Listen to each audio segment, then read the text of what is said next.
Everyday Genie. 안녕하세요. 오늘도 에브리데이 지니 한국어 팟캐스트에 오신 여러분들을 환영합니다. 여러분 잘 지내셨나요? 오늘은 어떤 하루를 보내셨나요? 오늘은 새롭게 영상을 켜고 여러분들과 소통하려고 합니다. 지난번까지는 그냥 녹음으로만 팟캐스트를 진행했었는데 그래도 얼굴을 보면서 소통하는 게 더 좋지 않을까 싶어서 이렇게 카메라를 켜봤습니다. 자, 저는 요즘 유튜브 준비하랴 수업하랴 아주 정신없는 하루하루를 보내고 있어요. 근데 오늘은 토요일이라서 저의 휴무 날이었습니다. 수업이 없는 날이었는데요. 그래서 오늘은 친구들을 잠시 만나고 왔어요. 오늘은 제 친구의 청첩장 모임이 있었거든요. 청첩장 모임은 한국에서 줄여서 청모라고 하는데 결혼하기 전에 친구들에게 밥을 사주면서 내 결혼식에 꼭 참석해줘 라고 초대하는 모임을 청첩장 모임이라고 합니다. 요즘 봄이 와서 그런지 다들 데이트하러 많이 나가기도 하고 또 연애도 많이 하고 또 결혼하는 친구들도 많고 이렇게 연애나 사랑에 관련된 이야기들을 자주 듣게 되는데요. 여러분들 혹시 봄이 되면 괜히 설레는 그런 느낌 있으신가요? 저는 사실 겨울을 별로 안 좋아하는 사람이라서 봄이 오면 항상 약간 설레더라고요. 꽃이 펴서 그런가? 아무튼 그래서 저는 봄이 오면 가장 많이 하는 일이 한국 드라마 보기입니다. 한국 드라마의 최대 장점은 대리만족을 할 수 있다는 점인데요. 연애를 하지 않아도 연애하는 것 같은 감정을 느낄 수 있달까요? 드라마 안에 또 남자 주인공들이 굉장히 잘생겼잖아요. 그래서 잘생기기도 하고 또 드라마 속 주인공들은 항상 스윗하고 매너도 좋고 너무 멋지고 그래서 그런 드라마를 보면서 대리 만족을 많이 하는데요. 요즘 학생들이 저에게 자주 한국의 연애는 어떤지 자주 물어봐요. 진짜 드라마처럼 그렇게 스윗한지 물어보는데요. 제가 항상 "드라마는 드라마일 뿐이다." 라고 대답을 합니다. 그런데 오늘은 그래서 요즘에 또 봄이기도 하고 또 설레는 계절이니까 연애에 대한 이야기를 한번 해 보려고 합니다. 여러분 혹시 실제 한국 사람들이 연애를 어떻게 시작하는지 알고 계신가요? 오늘의 주제는 바로 한국 사람들은 어떻게 연애를 시작할까입니다. 그럼 시작해 볼까요? 자, 본격적으로 시작하기 전에 한국 표현 두 가지를 먼저 알아야 돼요. 이거 알면 오늘 이야기가 훨씬 쉽게 이해가 될 겁니다. 바로 자만추와 입만추인데요. 이 두 단어를 처음 들으면 무슨 말인지 모르는 사람들이 많아요. 이거는 사실 줄임말이에요. 한국 사람들은 빨리빨리 문화잖아요. 모든 것을 빨리 하는 것을 좋아하는데 이것도 빨리 말하기 위한 줄임말입니다. 자만추라는 것은 자연스러운 만남을 추구한다 라는 말의 줄임말이고요. 입만추라는 것은 인위적인 만남을 추구한다라는 뜻입니다. 이게 무슨 말이냐면요. 자만추 같은 경우는 일부러 연애를 하기 위한 어떤 활동을 한다거나 노력을 하지 않고 자연스럽게 좋아하는 사람이 생기는 거예요. 예를 들면 학교에서 같은 수업을 듣다가 만나게 되는 옆자리에 앉은 친구, 아니면 회사에서 일하다가 좋아지게 되거나 아니면 뭐 동네 카페에 자주 가다 보니까 자연스럽게 알게 되는 사람을 좋아하게 되는 거죠. 약간 운명처럼 드라마에 많이 나오는 게 이런 스타일인 것 같아요. 입만추는 그 반대예요. '아 나 좋은 사람 만나고 싶다.' 또는 '아 이제 연애하고 싶다.'라는 목적을 가지고 일부러 자리를 만드는 거예요. 소개를 받기도 하고 어떤 만남을 위한 모임에 나가기도 하고 어플을 이용하기도 하고요. 여러분들은 어떤 스타일을 더 좋아하세요? 자만추? 아니면 입만추? 한번 생각해 보세요. 저 같은 경우는 사실 자만추를 더 좋아하는데요. 보통 한국에서는 자만추를 조금 더 로맨틱하다고 생각하는 경향이 있는 것 같아요. 약간 운명 같은 느낌이 있잖아요. 근데 현실에서는요, 사실 입만추로 연애를 시작하는 분들이 훨씬 많습니다. 왜냐하면 가만히 기다린다고 운명의 상대가 나타나지는 않더라고요. 그래서 오늘은 한국에서 입만추, 어떻게, 어떤 방법을 통해서 연애를 시작하는지 총 4가지를 이야기해 보도록 하겠습니다. 첫 번째 방법은 대학교 때 이야기인데요. 사실 한국에서 중학교, 고등학교 때까지는 이미 학교에서 자연스럽게 알게 되는 친구들이 많다 보니까 다른 만남의 방법이 많지 않지만 대학교 때부터는 연애를 하기 위한 방법이 많아집니다. 첫 번째는 바로 대학교 미팅이에요. 미팅은 영어인데요. 여기에서 미팅은 회의라는 뜻은 아니고 여러 명이 함께 만나는 단체 만남을 미팅이라고 합니다. 어떻게 하냐면요. 예를 들어서 남자친구들 3명, 여자친구들 3명이 같이 만나는 거예요. 3대 3으로. 또는 뭐 4명, 4명 해서 4대 4로 만나는 경우도 있고, 이렇게 그룹으로 만나는 것을 미팅이라고 합니다. 주로 대학생들이 많이 하다 보니까 대학교 미팅이라고 하는데요. 미팅을 하려면 이렇게 남자와 여자 멤버를 모아야 해요. 그래서 멤버가 다 모이면 약속 시간을 잡고 보통 저녁에 식당이나 술집에서 만납니다. 처음에는 다들 어색하니까 게임도 많이 하고요. 술도 마시고 이렇게 긴장이 풀리면 또 재밌어지잖아요. 그래서 많이 웃고 또 자연스럽게 분위기가 좋아집니다. 그래서 이렇게 하다 보면 이야기도 잘 되고 서로 어떤 사람인지도 이제 알게 되기도 하고 이야기하면서 그 중에 마음에 드는 사람이 생길 가능성이 높아지는 거죠. 그리고 이제 미팅이 끝나면 거의 2차를 가는 것 같아요. 한국에서는 술을 마시면 2차를 가는 경우가 많은데 2차는 첫 번째 만난 장소 말고 두 번째 장소로 이동해서 논다는 뜻이에요. 그래서 보통은 뭐 노래방에 가기도 하고 아니면 뭐 두 번째 다른 술집에서 술을 마시기도 하고 1차보다는 훨씬 더 편해지기도 하고 친해지기도 하죠. 그리고 집에 가기 전에는 마음에 드는 사람의 연락처를 물어보는 겁니다. 그래서 뭐 요즘에는 인스타 아이디를 물어보기도 한다고 들었어요. 대학교를 졸업한 지 오래돼가지고 기억이 잘 안 나는데 인스타 아이디를 물어보기도 한대요, 요즘은. 그래서 요즘에 또 미팅이랑 비슷한 거는 꽈팅이라는 것도 있어요. 꽈팅은 학과 미팅이에요. 그래서 경영학과 남자 학생들과 영문학과 여자 학생들 이런 식으로 그 중에서 뭐 3명, 3명을 같이 만나는 모임을 또 꽈팅이라고 합니다.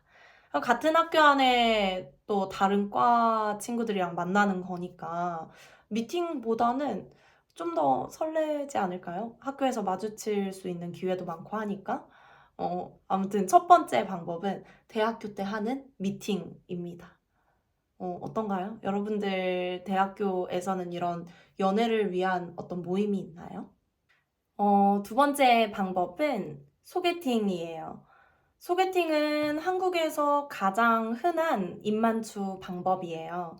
한국 사람의 10명 중에 한 7명, 8명 정도는 소개팅 경험이 있을 정도로 그만큼 정말 일반적인 문화인데요.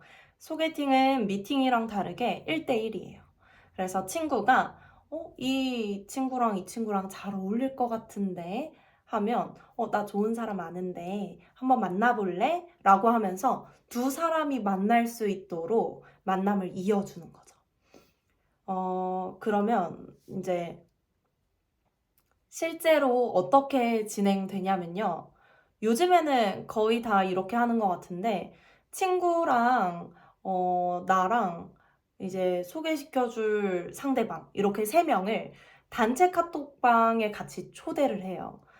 근데 단체라고 해도 뭐 3명이긴 한데 나, 상대방, 그리고 소개해주는 친구. 그러면 친구가 이 친구는 내 친구 누구야? 이 친구 내 친구 누구야? 라고 하면서 양쪽을 소개시켜줘요. 그리고 어색한 분위기 속에서 인사를 나누고 나면 친구가 나가는 거죠. 그러면 둘만 남아서 대화를 조금 주고받으면서 언제 만날지 만남 장소와 날짜를 정합니다. 근데 요즘은 단톡방을 만들지 않고 그냥 카톡 아이디만 주거나 아니면 바로 전화번호를 주면서 너가 연락해봐 라고 하는 경우도 굉장히 많아요. 그렇게 하면 이제 둘이서 직접 연락을 하면서 날짜랑 장소를 정해서 이번 주 토요일 어때요? 뭐 점심이 괜찮으세요? 저녁이 괜찮으세요? 이런 대화를 하면서 날짜와 시간을 정하죠. 만나는 장소는 식당이나 카페에서 보통 많이 만나는데 요즘에는 카페에서 만나는 것을 더 좋아하는 사람들이 많아졌어요. 그 이유는 어, 카페가 분위기가 좀 편하기도 하고 처음 만난 사람이랑 밥을 먹는다는 게 좀 굉장히 어색한 일이잖아요. 그래서 카페에서 만나는 경우가 많고 또 많은 사람들이 얘기하는 두 번째 이유는 별로면 커피만 마시고 집에 가려고 카페에서 만나는 경우도 많습니다. 그래서 마음에 들면 밥까지 같이 먹기도 하고요. 반대로 식사를 먼저 하고 마음에 들면 카페를 가거나 마음에 들지 않으면 밥을 먹고 이제 집에 가는 거죠. 더 이상 이제 시간을 계속 함께 보내지 않고 소개팅에서는 주로 그 사람에 대해서 알 수 있는 질문을 하면서 가벼운 대화를 하는 경우가 많은데요. 무슨 일을 하는지, 뭐 어디 사는지, 취미가 무엇인지, 뭐 주말에 보통 뭐 하세요? 이런 기본적인 질문들을 많이 하는 것 같아요. 처음 만나는 사람이니까 어떤 사람인지에 대해서 알아보는 거죠. 소개팅이 끝나면 당연히 결과가 두 가지가 있습니다. 첫 번째는 마음에 들면 애프터 신청을 하는 거죠. 애프터 신청은 두 번째 만남을 가지기 위해서 우리 다음에 언제 볼까요? 라고 두 번째 만남을 잡는 게 애프터 신청입니다.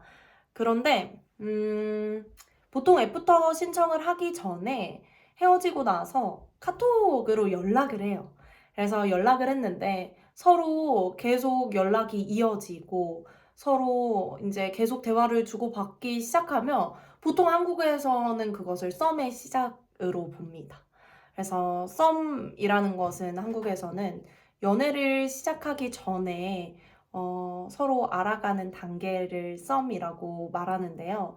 썸 관계에서는 이미 이성 간의 관계로 상대방을 보고 호감이 있는 경우가 많죠. 근데 만약에 마음에 안 들면요. 오늘 즐거웠어요. 뭐, 조심히 들어가세요. 이렇게 인사하고 헤어진 후에 그냥 연락을 안 하는 경우도 많고요. 한국은 또 거절을 직접적으로 말하는 것을 좀 어려워하기도 하다 보니까 그냥 연락을 안 하는 경우도 많습니다. 근데 요즘은 문화가 조금 바뀌어서 인연이 아닌 것 같아요. 좋은 사람 만나셨으면 좋겠어요. 이렇게 메시지를 남기기도 합니다. 한국에서는 연락이 없으면 관심이 없는 거예요. 썸을 타는 관계에서도 연락이 잘 되지 않거나 갑자기 연락이 오지 않으면 관심이 없어서 연락하지 않는 경우가 굉장히 많습니다. 한국은 굉장히 연락을 중요하게 생각하는 문화거든요. 그래서 또 이걸 만약에 모르면 왜 연락이 없지? 무슨 일이 생겼나? 아니면 뭐 어디 아픈가? 이렇게 걱정할 수도 있지만 보통은 마음에 안 들어서 연락을 안 하는 경우가 많은 것 같습니다. 만약에 마음에 들어서 두 번째 만남을 가지고 싶어서 데이트 신청을 만약에 했다면 애프터 신청을 한 거죠. 여기에서 이제 중요한 소개팅 국룰이 하나 있습니다. 두 번째 만남을 하고 나서도 마음에 들면 세 번째 만남을 신청하는데요. 한국에서 세 번째 만남을 신청하는 것은 삼프터라고 말합니다. 삼프터는 숫자 3이랑 애프터를 합쳐서 세 번째 만남을 신청했다라는 뜻이에요. 여기에서 소개팅 국룰은 한국에서는 세 번째 만나고 나서 고백하는 게 국룰입니다. 국룰이라는 것은 한국에서 국가대표 룰? 그러니까 다 아는 규칙 같은 것을 말하는데요. 첫 번째 만남은 서로 알아가는 시간, 두 번째 만남은 좀 더 친해지는 시간이고, 세 번째 만남쯤이 되면 우리 연애할까요? 라고 고백하는 경우가 굉장히 많아요. 뭐 세 번째 만남 또는 세 번째 만남 후에. 너무 빨리 고백하면 좀 부담스럽고, 또 너무 늦게 고백하면 이성적인 감정이 사라져서 친구가 되는 경우도 많거든요. 그래서 한국에서는 세 번째가 적당하다고 생각하는 것 같습니다. 근데 꼭 세 번째를 꼭 지켜야 하는 것은 아니에요. 뭐 첫 만남에 고백하는 사람도 있고요. 아니면은 뭐 5번 넘게 만나고 뭐 한 달 동안 만나보고 고백하는 사람도 있고, 뭐 여러 가지 다양한 사람들이 있겠지만, 그래도 3푸터가 약간 기본 공식처럼, 나 3푸터 신청 뭐 했어? 아니면 뭐 나 세 번째 만남이야 하면 많은 사람들이 그럼 오늘 고백하는 거야? 이렇게 얘기할 정도로 다들 약간 세 번째 만남에는 연애하는 게 좀 일반적이지 않나라고 생각합니다. 저도 소개팅을 살면서 2번 정도 해봤는데요. 만나서 여러 가지 질문도 해보고, 만남을 가져봤는데, 저 같은 경우는 소개팅이 잘 맞진 않더라고요. 너무 좀 어색한 분위기이기도 하고, 또 이성적으로 처음부터 접근해서 만나다 보니까 감정이 좀 쉽게 생기진 않는 것 같아요. 근데 제 주변 친구들만 봐도 소개팅으로 연애를 시작한 사람이 가장 많을 정도로, 또 30대에서는 소개팅이라는 방법을 통해서 연애를 시작하는 사람들이 많은 것 같습니다. 세 번째 방법은 선이에요. 선? 선이 뭐냐면요. 소개팅이랑 비슷해요. 근데 조금 달라요. 선은 처음에 만날 때부터 결혼을 전제로 사람을 만나는 거예요. 소개팅은 그냥 연애의 시작, 연애하기 위해서 남자친구 사귀고 싶어서 만나는 경우도 많은데요. 성 같은 경우는 처음부터 이 사람이 나랑 결혼할 수 있는 상대가 맞을까? 이 사람과 결혼할 수 있을까? 라는 것을 생각하면서 만나는 것을 선이라고 합니다. 그래서 선은 소개팅보다는 조금 더 진지하고 좀 더 공식적이고 그런 느낌이에요.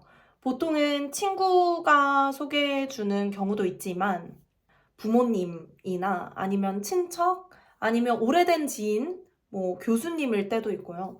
그런 사람들이 소개해주는 경우가 많아요. 그리고 만나기 전부터 상대방에 대해서 많은 정보를 듣고 만나게 됩니다. 그래서 이 사람의 뭐 직업, 아니면 나이, 학력, 이런 것들을 알고 만나는 경우가 많고, 선을 보는 장소도 소개팅처럼 뭐 카페나 식당에서 만나기는 하는데요.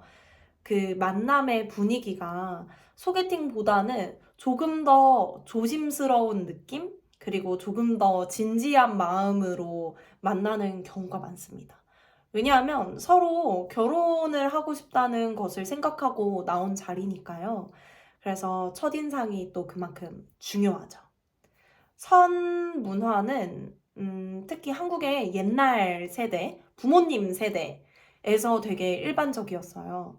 그래서 예전에는 연애보다 선을 봐서 결혼하는 경우가 더 많았을 정도로, 물론 지금도 선으로 결혼하는 분들이 있겠지만 예전에는 그런 사람들이 더 많았습니다.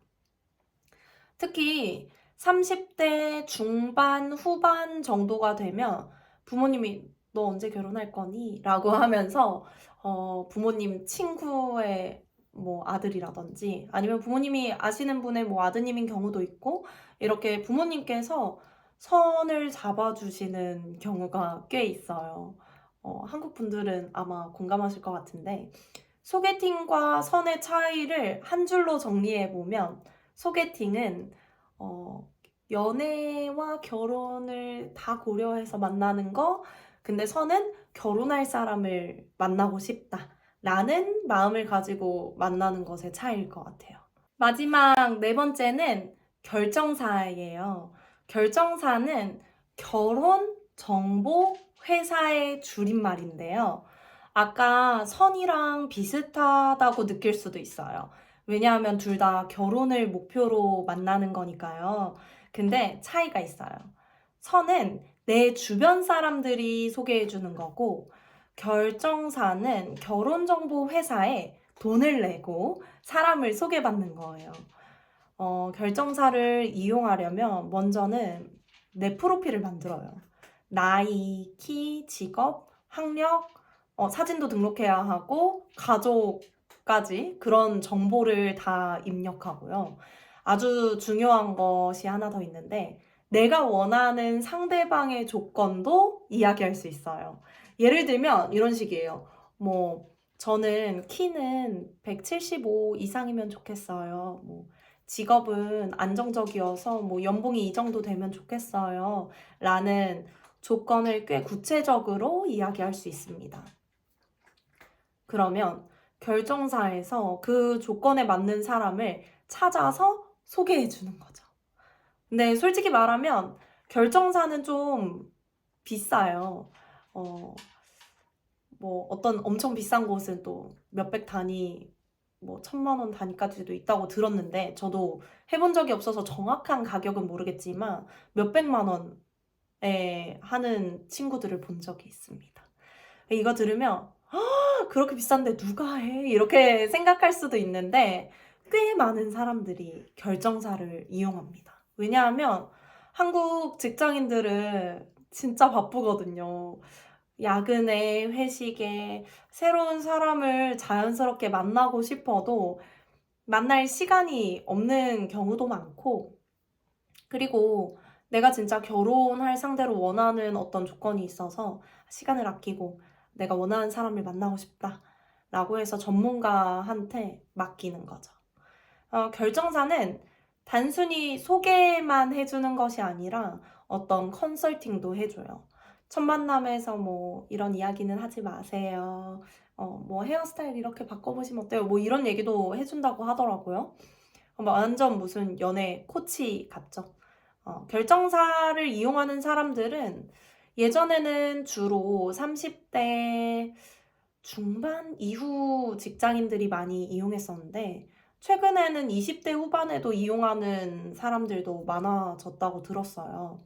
나이도 있고 이제 진지하게 결혼을 하고 싶다, 결혼을 생각해야 될 것 같다 라고 이제 생각하고, 근데 이제 주변에 소개받을 사람이 많이 없을 때는 결정사를 이용하는 경우도 많은 것 같습니다.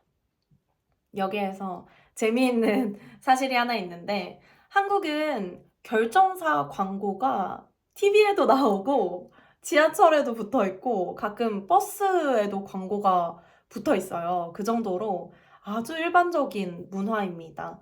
외국 분들한테는 조금 낯설 수 있을 것 같은데, 한국에서는 결정사를 이용한다고 해서 이상하게 생각하지는 않는 것 같아요.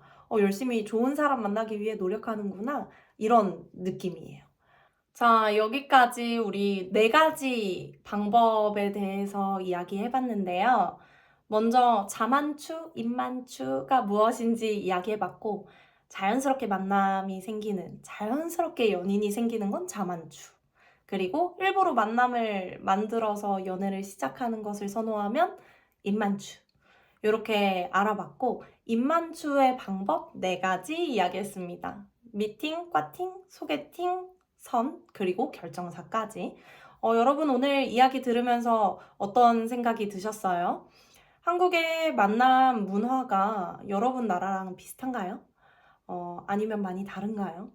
댓글로 여러분 나라에서는 어떻게 연애를 시작하는지 알려주시면 저도 너무 궁금하고 저도 너무 알고 싶습니다. 그래서 댓글을 통해서 알려주시면 좋을 것 같고, 오늘 또 여러 가지 새로운 줄임말들을 많이 배워봤는데요. 여러분들이 이 단어들을 기억하고 있으면 친구들과 연애 이야기를 할 때 더 잘 이해할 수 있지 않을까 싶습니다. 오늘도 끝까지 들어주셔서 너무 감사하고요. 오늘도 또 편안한 하루, 편안한 밤 보내시고 다음 주에도 더 재미있는 한국 이야기로 돌아올게요. 감사합니다.